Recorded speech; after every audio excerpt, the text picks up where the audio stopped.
In anything I do, I take it seriously, but sometimes I realize that you have to have some humor, to warm up an environment. I was national chairman, and President Buhari came to Benin to flag off presidential campaign. And as usual, several PDP stalwarts came to join the APC. And one of them is called Ilwobe. I come from Edo State. I come from Edo North. The language of Edo Central and Edo North is more or less the same, even in Edo South. Ilwobe means I don't do bad. And I just jokingly said to the young boys, okay, now you have been in a party of bad people, people deceiving people. Now I'm happy now that you have left them to come and join APC. Then you will live up to your father's name, which is Ilwobe. You will no longer do bad. Because obey means evil in our language. I will not do it means I will not do evil. So now you will live as a progressive.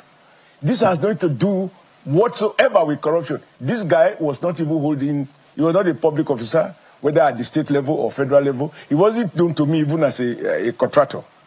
So how people could whip this, and why it hurt me, I had to speak about it that day, is that those journalists who paraded, they know better. Because I challenged them to play that tape. They have the tape. Because this was an event covered live. For not a secret outing. So let them play it back and say, fact check. This is what Oshomole said. But they just choose to continue to use it. I was particularly shocked that an otherwise a very senior editor could ask someone like the immediate past governor of Delta State, Okowa, did you, in a very mischievous manner, with due respect to him, somebody said I should ask you, did you get permission from Oshomole that your sin will now be forgiven before you now decide to decamp to APC? And I think the guy didn't quite understand that the question was informed by just mischief. And the man tried to answer. I said, no, he has not met me for a long time, which is true. And he worked with Obaseki against me, which is also true.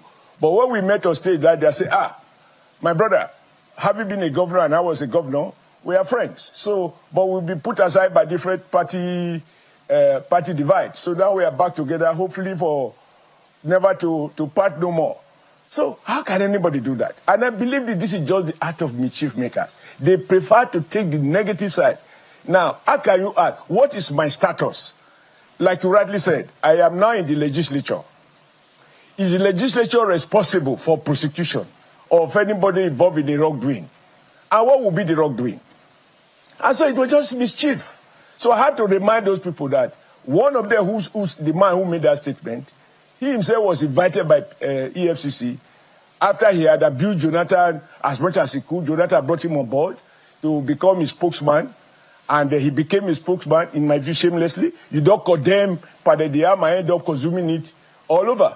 And thereafter, EFCC arrested him too. And I said, was I the one who granted him bail to leave PDP now to become where he is? Because I noticed that consistently. Even on Labor Day, he was saying, some Labor leaders who have been involved in picketing, they fought for workers. He couldn't even credit me with that fact that I led protest.